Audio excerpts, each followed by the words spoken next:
We've got some breaking investigative report coming up in the second hour. You're not going to want to miss this. You know, we've got even Rachel Maddow and CNN asking questions about the Boston bombing now. Can you imagine that? That's pretty much a change, isn't it? Things have changed a lot in the last year. They've gone from mocking Alex to asking questions about a suspect, Ibrahim Todashev, who's picked up by the FBI for questioning, tells everybody they're going to kill me. He gets shot 6 times, I believe it was, once in the back of the head. I mean, we need to look into this. There's a lot of questions about both the Boston bombing and Sandy Hook, about how the government used it, about assassination of a witness in the case of the Boston bombing. A lot of issues. Now, we've got today, coming up in the second hour, Wolfgang Halbig. Now, Wolfgang Halbig is a former state trooper. He's a former educator, and he's a school safety consultant. He's not an investigative reporter. You know, usually we see these kind of details come out years, maybe decades after the event. There was an excellent documentary on the Oklahoma City bombing. We carry that here at InfoWars, but a lot of times it takes a very long time for these investigations to be put together by investigative journalists. This guy, Wolfgang Halbig, as I said, has both experience in law enforcement and education. He is a school safety consultant. And so when the Sandy Hook shooting happened, he investigated it, just as he investigated Columbine and other school shootings, to find out what went wrong, what could be changed, how could he advise schools to keep that from happening.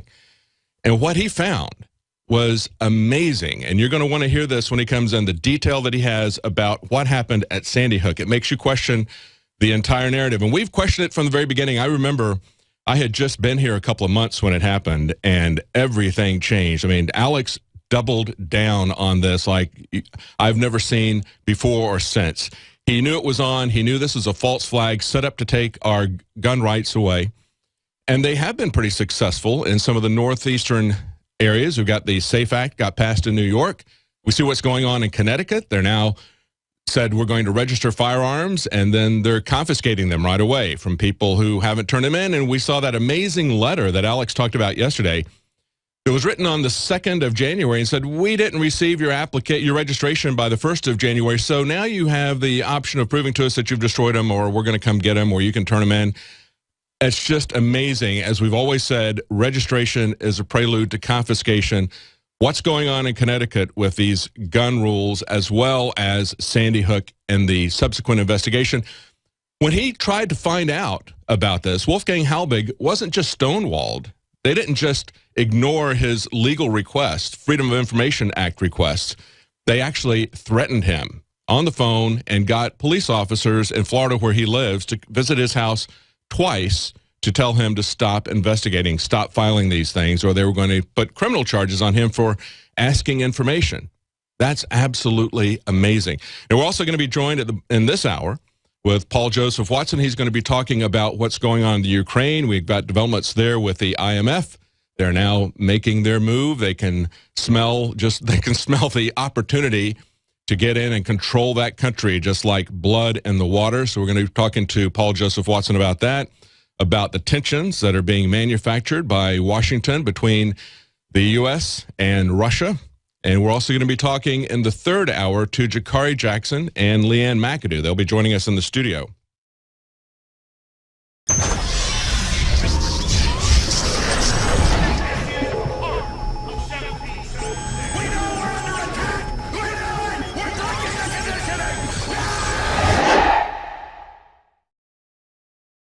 Now, yesterday we had a lot of news about the battle for religious freedom. Everybody was waiting to see what the governor of Arizona was going to do about this bill that had been passed in the legislature in Arizona, entitled Relating to the Free Exercise of Religion. And I was very interested to see what this was all about, so I actually got the bill and looked at it. And, you know, when I Googled the terms, when I searched the terms sex, that's not anywhere in there. The term gay, the term homosexual is not in there anywhere. It's all about religious freedom. And it's about whether or not we're going to allow private companies to be dictated to by government. But we've already had that discussion, haven't we? And when we see that Hobby Lobby can be fined $1 million a day because they don't want to provide abortion, which they see as murder. They don't want to provide that coverage to their employees. But the Obama administration says, nope, we don't care. We're going to mandate that to you. I mean, certainly there's issues with just the idea that they're mandating coverage, that we ought to stop at that point. But then they go one step further and they violate the clear prohibitions against the free exercise of religion. Let's understand that the free exercise of religion protected in the First Amendment is not granted by the First Amendment. It is actually there to show us that the government is going to respect those fundamental rights that we have for free speech, for freedom of religion, for the right to protect ourselves, for the right to keep government at bay. These are negative rights. These are not positive rights. These are things that says, government, you cannot step on these rights that we already have. These are not being granted by the government. They're just being recognized by the government. So it's important when we see how the government reacts to these things. It tells us not whether or not we have those rights. It tells us whether or not the government is going to act as a tyrant. And we're seeing this over and over again, how they're going to act. So it was kind of interesting to look at this bill. And one of the things that I came across as I'm looking through this, it says that the state action may subsequently burden a person's exercise of religion only if the government or non-governmental person is both in furtherance of a compelling governmental interest. Oh, wait a minute. Well, stop right there. You mean you can substantially burden a person's exercise of religion if it's in furtherance of a compelling government interest? Are you serious?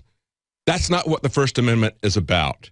And to say that this is a bill for the free exercise of religion is not true. This is simply a head fake for their base. They know that their base is seeing religious freedom trampled everywhere. So they want to do something to shore up that base that is, if you read the actual bill, was really very meaningless. But that was not the way that it came down. There was such an outrage that all the Republican leadership, McCain in Arizona, as well as even Romney, came out and opposed this bill. And of course, the Republican governor vetoed this bill. Because you know what? This is fundamentally is about religion. But there's a religion that's far more important today in America, and that's the religion of bowing down before the homosexual community.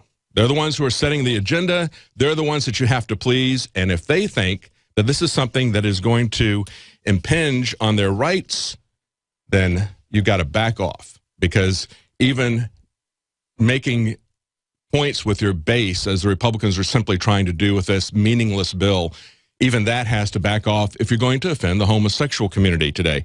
And we saw some other interesting things here, too. We saw the NFL putting pressure on Arizona, saying, if you pass a bill that is a weak restatement of religious liberty, then we're going to pull the Super Bowl away. So you see, again, the NFL is always there pushing the social agenda of the government, pushing the control of the government, pushing an anti-family agenda. You know, they would not allow a very innocuous Super Bowl commercial that showed a man, it's kind of a Morning in America type of commercial, a man coming home to his family, protecting his family. They would not show that. They would not show a man exercising the fatherly protection of his family. There wasn't any guns in it. They weren't shooting things, but it was just that. It was kind of a pastoral type of suburban pastoral scene where he comes home. The NFL pulled that. And it brings up the question of what does it mean for tolerance? Now, the Washington Examiner quoted this and said, our policies emphasize tolerance, inclusiveness, and prohibit discrimination based on age, gender, race, religion, sexual orientation, or any other improper standard. You know, really, are they really that tolerant of religion? That was what the NFL said.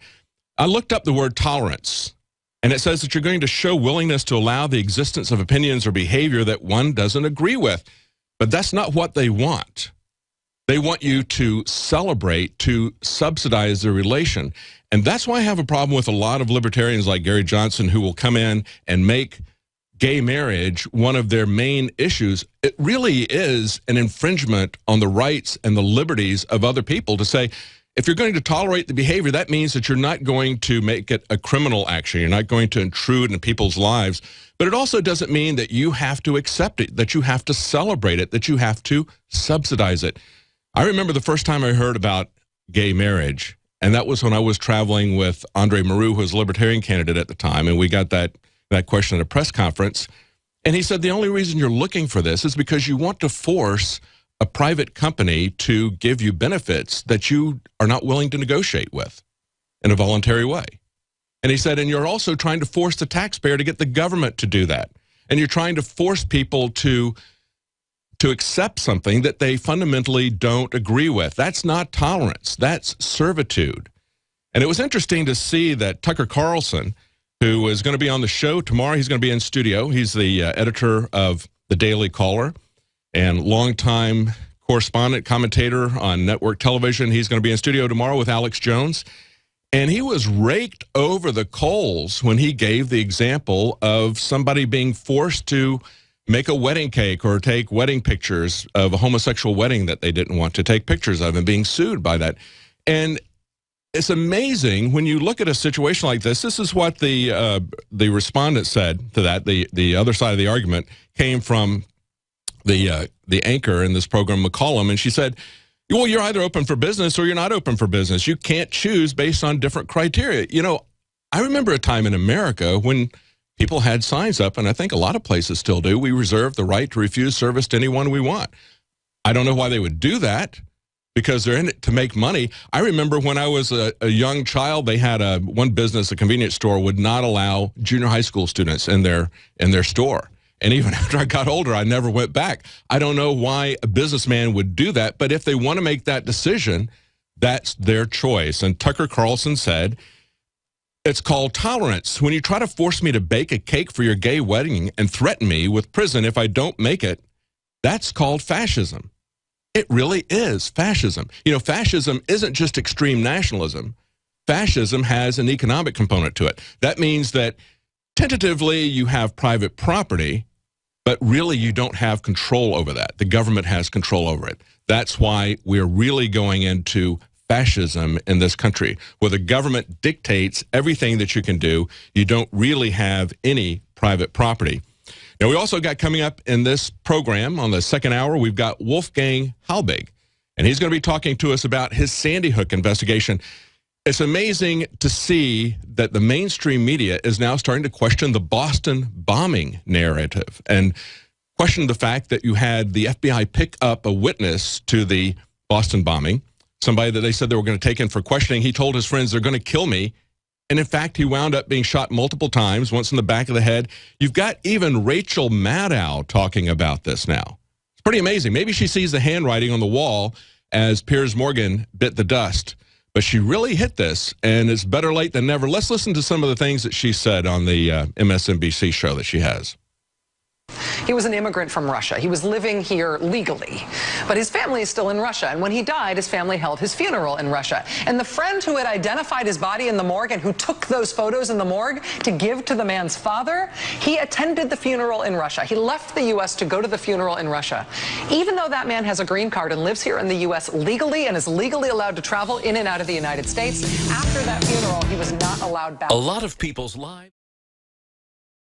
The globalists have controlled the mainstream media for a long time, but now they're expanding, making the weaponization even more vicious and deceptive. All the major networks are state-run. We are partnering this year with the NFL. The NFL has become a political weapon against the Second Amendment and pushes Obamacare. MSNBC tells us that our children belong to the state. We have to break through our kind of private idea that kids belong to their parents or kids belong to their families and recognize that kids belong to whole communities. The brainwashing media machine has been turned up on high, and it's time for humanity to double down on the true people's media and strike back against the tyrants that are destroying our civilization with their lies and fraud. We are the resistance. You are the resistance. You are the info war. It is more important than ever to realize that we are not the alternative media. We are the true media. The establishment dinosaur press is dying. We are in an information war, and we are losing that war. Join us at InfoWarsNews.com and PrisonPlanet.tv. Members can share their memberships with up to 11 people. By subscribing, you will literally be buying war bonds in the info war to expand our operation in the face of the tyrants. Join us at PrisonPlanet.tv.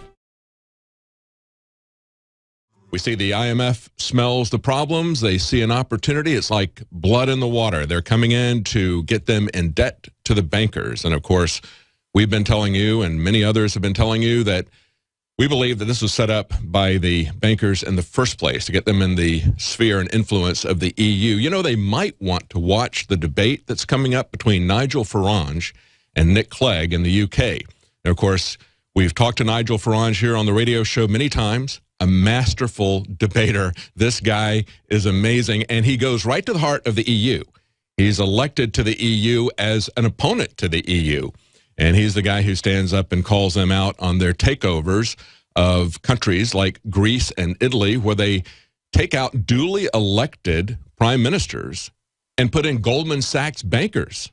It's just amazing what they're doing in the EU. So before the Ukraine throws itself into the EU basket, they ought to take a look at what's being done in countries like Greece, like Italy, see what the bankers are doing there. And, of course, now the bankers are starting to come in, offering them the lure of money to try to get them under their control, just as they've done the United States and so many other countries. So we'll be talking to Paul Joseph Watson at the bottom of the hour about that. Now, we went out in the last segment with a clip from Rachel Maddow, and she's questioning the assassination. And folks, if you're picked up by the FBI and you tell people they're going to kill me, and you're in a room full of FBI agents, you're unarmed, and you get shot 6 times and then once in the back of the head, that's an execution, folks. That's not a questioning. That's exactly what he knew was going to happen. And it's about time that somebody in the mainstream media complained about that. You know, I think Rachel Maddow came around to do this because it just looks ridiculous for them to ignore this. They're losing all their credibility. That's why Piers Morgan's ratings were down in the tank. He had no credibility. So I think they see the handwriting on the wall. I think they see that they need to do that. Even CNN that was really twisting and turning the government's narrative on both Sandy Hook and the Boston bombing, even CNN is questioning this. Let's play a little bit of this clip from CNN where they're questioning the Boston bombing and the events surrounding that on CNN. Well, while that may have been, you know, at least some respite for these victims' families in Waltham who have been waiting and waiting for some sort of solution, resolution. I don't think that was I think that's where you're wrong. Right. It's not at all. Much. I mean, the victims' families are really, really hurting here. Devastated. There's a lot of questions here. Shockingly, as good friends, it's amazing he wasn't investigated back in 2011. It's a great piece. You've done a lot of work. I highly recommend people take a look. There is a lot that you have uncovered. That's CNN taking critical look at the government's narrative about the Boston bombing. They were set up. They were working with the CIA. You can see them going back and forth into Russia. You can see Russia asking them questions about this. Just as the American government is doing in the Ukraine, they've been pushing in Chechnya. You've got Uncle Tsarnaev, who is married to the head of the CIA station in that area. I mean, come on, this is as phony as it gets, folks. And the government is not above their own conspiracies. We've got them saying that Barrett Brown and Anonymous were plotting to overthrow the government. How absurd does it get? They got Barrett Browning in jail in Dallas because he linked to some data on a website. You are watching the best of the Alex Jones Show, weekdays from 11 a.m. to 2 p.m. Central. Watch live at Infowars.com/show or become a member of InfoWarsNews.com and help us take resistance to the next level.